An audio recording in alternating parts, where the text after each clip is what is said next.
Assalamualaikum warahmatullahi wabarakatuh. Para pointers, berukit ini 5 kota teraneh di dunia. Salah satunya tetangga Indonesia loh. Gedung-gedung tinggi, suara mobil dan motor yang bising, dan penduduk yang padat menjadi beberapa hal yang identik dengan kota besar. Normalnya, keadaan kota-kota besar memang begitu. Malah semakin besar sebuah kota, semakin padat juga daerah tersebut. Namun kamu nggak akan menemukan pemandangan yang sama kalau berkunjungnya ke kota-kota berikut ini, guys.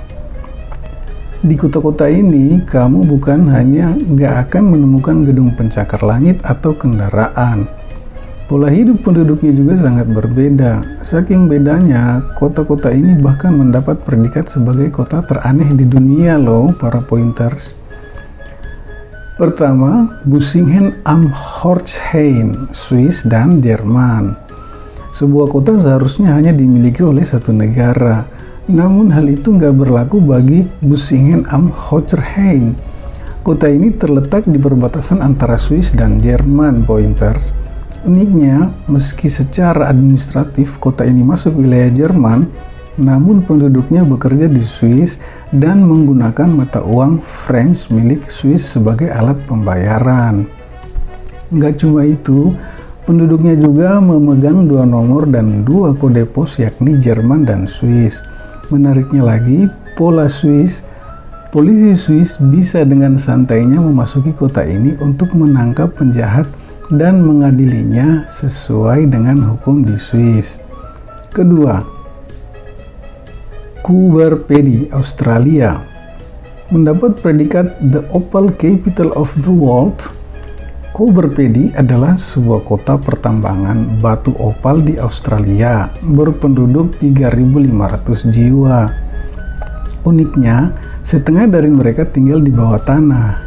Yup, selain dikenal sebagai pertambangan opal terbesar, kota ini juga terkenal dengan pemukiman bawah tanahnya. Eits, para pointers, pemukiman bawah tanah dipilih bukan karena lahan yang terbatas, melainkan karena suhu di Kuberpedi sangat tinggi. Nggak tanggung-tanggung, suhu di sini bahkan bisa naik hingga 43 derajat Celcius loh, para pointers. Awalnya, penduduk yang pindah ke bawah tanah hanya menempati lahan bekas penambangan. Lama-kelamaan mereka mulai memperluas area dan menambahkan gereja, restoran, bar, bahkan hotel yang semuanya dibangun di bawah tanah. Unik kan, para pointers? Ketiga, Longyearbyen, Norwegia. Terletak di Norwegia, kota Longyearbyen merupakan kota paling utara sekaligus menjadi salah satu yang terdingin di dunia.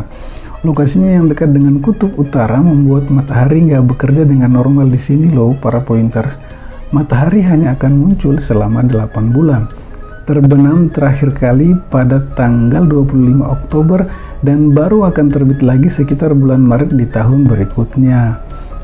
Namun yang menarik dari kota ini bukan cuma soal matahari, tetapi juga aturan yang diterapkan oleh pemerintah setempat.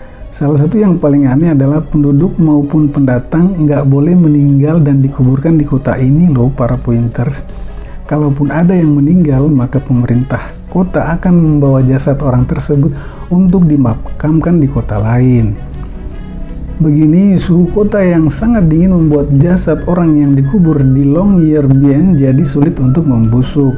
Lama-kelamaan hal itu akan mengundang datangnya binatang liar. Untuk menghindari hal-hal yang gak diinginkan, pemerintah melarang orang untuk mengembuskan napas terakhir mereka di Longyearbyen, para pointers. Keempat, Chefchaouen, Maroko. Sebuah kota normalnya nggak memiliki warna khusus, namun Chefchaouen di Maroko dikenal sebagai kota biru. Nama ini diambil karena seluruh bangunan di kota ini dicat biru.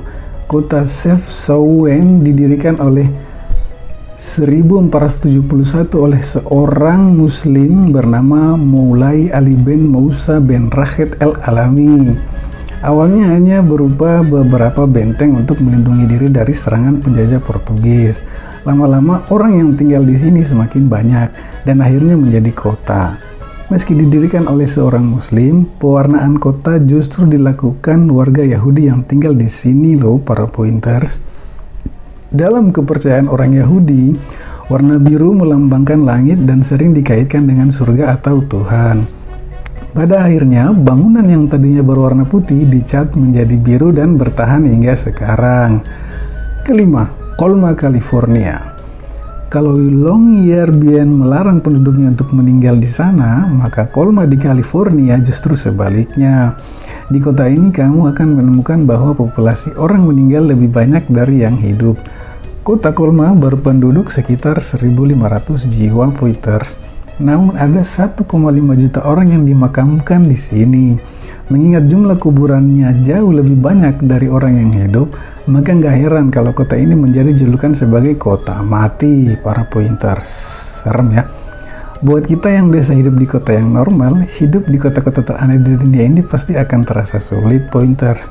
Namun hal itu nggak berlaku bagi penduduk di sana, karena menurut mereka kehidupannya sama normalnya dengan hidup kita guys. Oke para pointers.